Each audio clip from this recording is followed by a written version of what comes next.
right, we are here again. Steven's been a really good job at coming up with these different concepts. From his reading and then creating these white papers. This mindset series we're kind of doing has been great. Last week we worked on kind of accountability and what that looks like, and this week is a little more visual. Steven, why don't you let us know what this aspect is, and maybe you can give an overview of what this series has been. Sure. Yeah, absolutely. So for those of you who are watching kind of before we get started, feel free to give us a like, leave a comment down below, share your thoughts, ask a question, whatever you want. We want this to be a community of learning, right? As much as it is maybe internally for us, we want to be able to share that with you and share that with the community. And we want to be able to have this community of learning with everyone watching. So, feel free to interact with the video in any way, and all the interactions we get pushed out to more people. So if you found something really cool today, really cool story, or, whatever that may be, leave a comment, give us a like. It might push it out to somebody who might find it equally as insightful, equally as awesome, and they might, really appreciate it. So feel free to do that. But to kind of, get into today's talk. So we've been doing this series on mindset. We've been doing kind of these behind the scenes series on a lot of different topics. Mindset is something, kind of this overarching theme that plays a big role in our lives in many ways. And so we have some awesome other videos that we've covered, things like accountability. We've talked about the idea of becoming a statistic or success story, right? And what that means, and from a lot of different angles, right? We've talked about being comfortable in uncomfortable situations and how that tool can kind of play a role in our lives in many different ways, including entrepreneurship, right? So these are some of the videos that we've covered already. And if you have a chance, they're all on our YouTube channel and they're pretty awesome. So if you have a chance, feel free to check them out.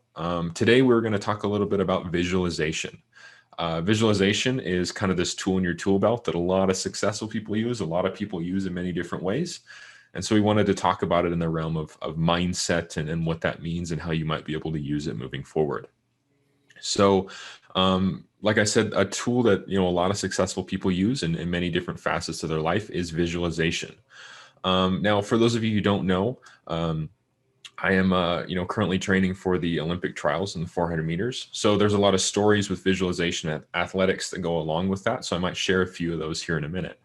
But this is something that, an old coach that I had, Harry, who I used to train with in Oregon in years past, used to emphasize visualization as a way that, a tool that elite athletes use all the time, right? And of course, this transcends just athletics. It can be played a role in a lot of different areas of our life, right? And, in the research that Kurling and I did, the books that we've kind of covered and things in this realm, we found out that, it's said that the average person thinks something around 2,000 to 3,000 thoughts per hour, right? And that's a lot of thoughts. Think about all the thoughts that goes, in and out of our mind every day. Some of them we can control, and some of them, we don't have as much control over. They're just kind of, part of that process, right? And just imagine if you could fill, just a percentage of those thoughts with, instead of things that you may not be able to control, things that might, bring stress or anxiety or something into your life, to be able to, use some of those thought process for things like visualizing, right? Things about, putting the pieces together in the person you might want to become, or, making steps in the trajectory you want to be in whatever facet of your life you want to be able to apply this to, right? Now, to kind of come back to athletics and kind of give you guys an example, maybe a story along with it. So in training for any athletic endeavor, you have this idea of developing your strength, developing your stamina, right? On the field, on the track, in the gym, right? You're lifting weights, you're running, you're working on, speed, endurance, whatever that may be in whatever sport that you're doing, right? So we have this idea of developing strength and stamina, and that's only ever part of the equation. As you get into, more, I guess, as elite athletics, right? The higher level you go, you realize there's so many more components beyond that, right? That's important, but there's a lot of other, I guess, pieces that have to come into play, right? Now, another huge component that gets commonly overlooked, especially, early on in sports, is neuromuscular, right? It's those neural pathways. It's a lot of that stuff that's enveloped in those 6 inches of, between your ears, right? A lot of things that deal with mindset. We hear a lot of things about how big of a role, the way you think plays into, your life and the things you do and the outcomes that happen to people. And there's a lot of truth in that. And that's no different in anything, including sports. And so those neural pathways need training as much or even more than simply building your strength and stamina in the gym, right? It's one of the key components of things like muscle memory, right? How strong are those neural pathways? Can they operate on an unconscious level versus consciously having to, okay, is my running form right? Am I shooting, or is my elbow in shooting a basketball or whatever that may be, right? It's that unconscious competence, right, is kind of building to that level of neural pathways, is, I guess, a good way to put it. Now, to give you guys kind of a story about that was shared with me a couple of years ago. So that coach that I have, that Englishman named Harry, he spent part of his career doing some sports research in a number of different areas, under a number of different people in different disciplines. And he shared a story with me once about some work he was doing with some research on professional skiers, downhill skiers, right? They're traveling down the mountain at, 1,000,000 miles per hour and, doing all these crazy things at lightning fast speeds.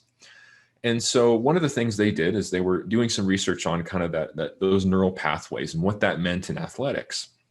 And so they strapped all these electrodes to these skiers and had them kind of sit down and visualize different races, different courses, going through all these slopes, going through these downhill ski courses.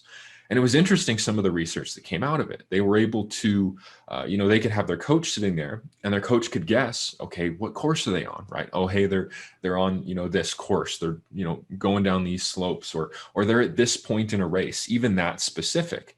And it was really amazing that somebody could pick that up. Based on where the muscles are firing, what neural pathways were being activated, right? It was really cool. And this is a tool that people that, especially elite athletes, use all the time, right? There might be days where you overload your muscles, that strength stamina component. You've been in the gym, you tore yourself up, right? Well, what's a way you can still get reps in?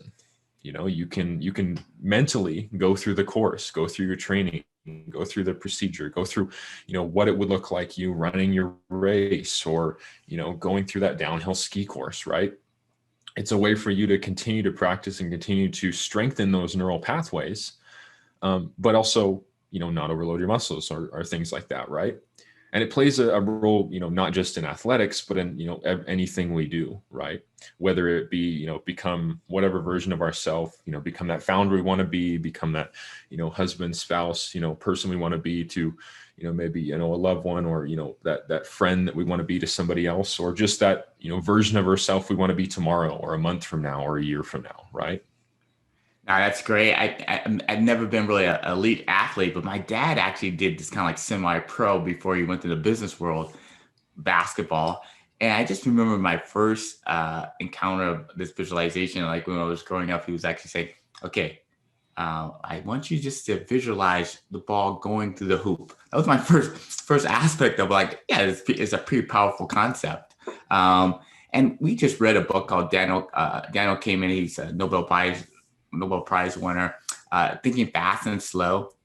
He actually referred to another book called Moonwalking with Einstein. But the main piece of it is that how our brain works is that we're not that great at understanding or memorizing lists, but we are really great at learning or even understanding routes in space. And the kind of deliver that concept in a way is actually the fact that the author of Moonwalking with Einstein, I think it's Joseph Furr, actually went to this memory championship, and how they train their mind to do these kind of great memory feats of maybe a whole deck of cards, understanding what order they're in and ranking certain things. But how they actually train their minds was the fact that the way your mind works is actually with these routes in space, these kind of stories. So if you were trying to understand what ranking or what place a certain card's in, you might have this ace of spades, and then you have after that they have this ace of hearts. And I believe that's right, King of Hearts, King of Spades, that you actually would walk into your house. Your wife could be holding up the ace of spades or something like that, and you walk around the corner and your daughter's holding another card. Like that's how your brain works, and you can visualize that much better than visualizing maybe lists, and you would actually understand some of these concepts or have these ways you can memorize things you thought you could never memorize, right? And so our brain is just wired like that. And it's really interesting to understand that how we can do so many things with it. The last thought I had on that is just myself personally. When we actually are trying to do type of presentations, we actually usually bring people from TED Talks. And we actually had a really great person who kind of explained about these story blocks, right? And these story blocks are pretty much these like pieces of information, maybe about your company or about yourself, that you would just memorize and actually act like you're actually presenting these story blocks, right? You'd be like, I'm a founder. This is what my company's problem is, and this is my solution, right? Those are usually some of the things that founders actually try to memorize in these blocks. And I had to do a presentation at USC about a whole nother other concept, still about focus. But in the middle of the presentation, it was kind of like a more pitched presentation. The moderator said, "You have 2 minutes." And as soon as she said 2 minutes, my whole brain, everything, like I said, my cache was cleared. I totally forgot everything.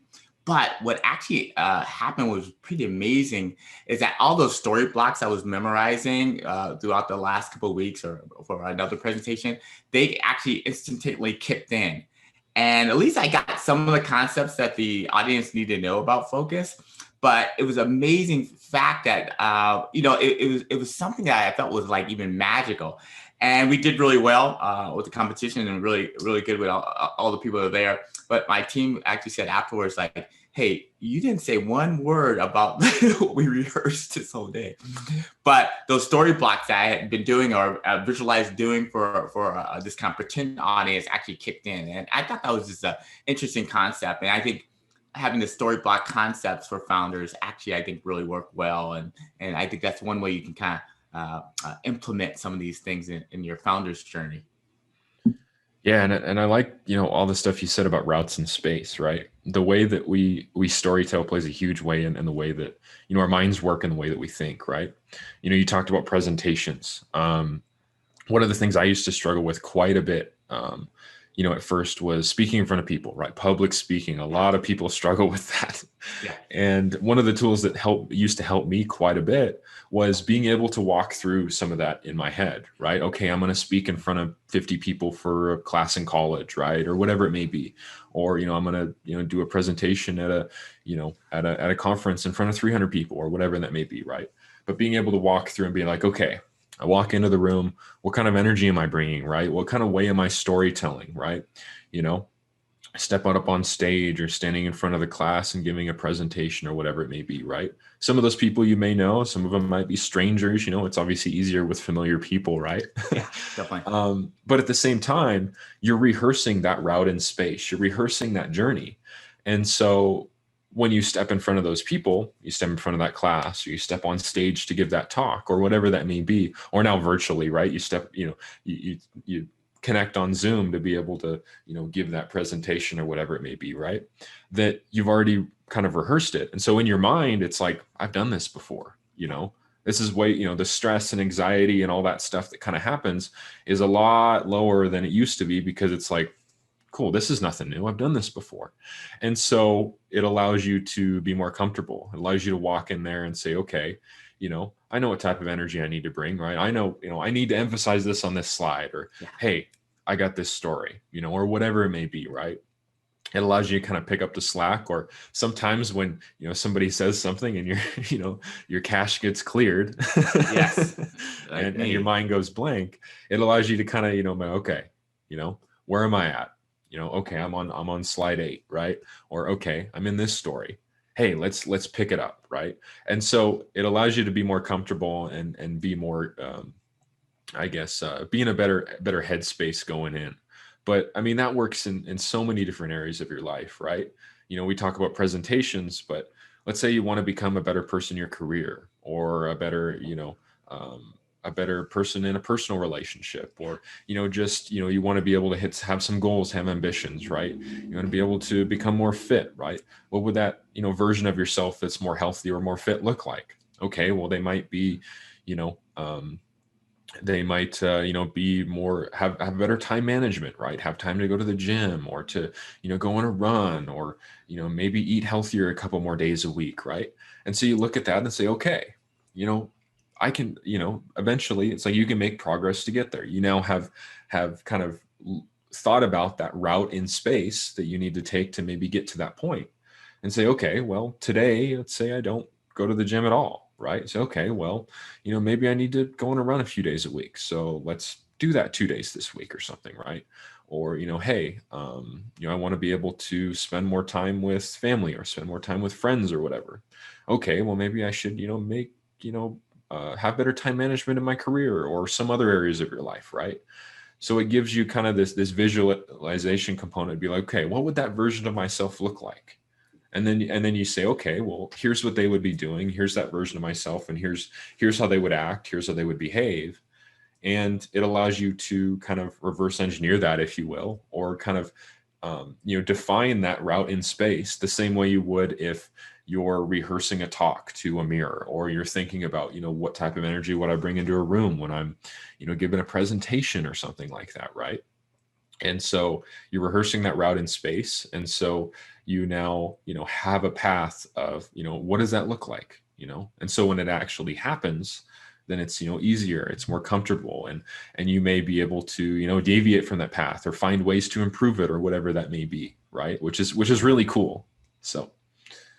No, that's great. And I was just thinking about, like, all these things are really important for founders, right?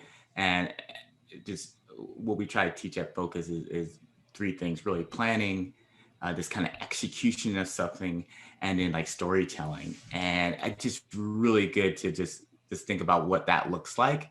And if you can kind of just visualize yourself even with your team and help them visualize like where we're going to go as a company, that's probably one of the most important things as a founder, sharing that vision for what's going to be the next steps, what we're going to look like in a year or 2 years.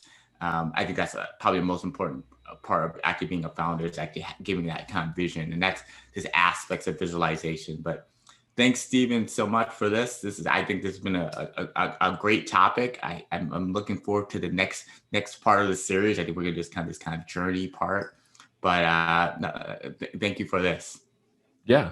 Thank you. I guess just to wrap things up, just remember that visualization, is a way for you to kind of reflect on your why at times, right? Why am I doing this in the first place? What's driving me forward? Things that we just covered, and a lot of cool stories, right?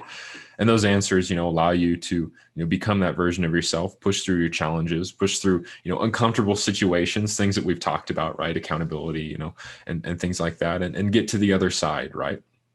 And just remember that visualization is only ever part of the process, right?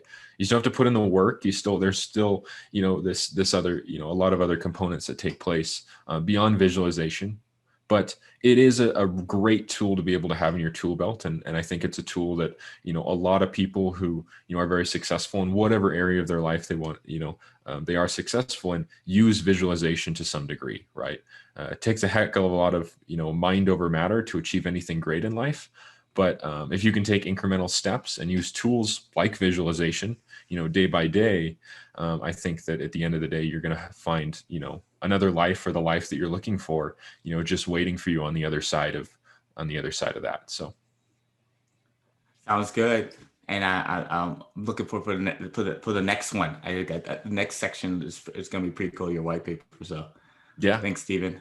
Yeah, we'll have some fun ones coming up. But just to echo from the beginning, if you have a chance, feel free to give us a like, leave a comment down below, share your thoughts, ask a question, whether that may be. We want this to be a community of learning. We have that internally within our network and within our startup, but we want to be able to share that with you guys and kind of, kind of grow that community of learning with YouTube, right? So if you have a chance, feel free to give us a like, leave a comment down below.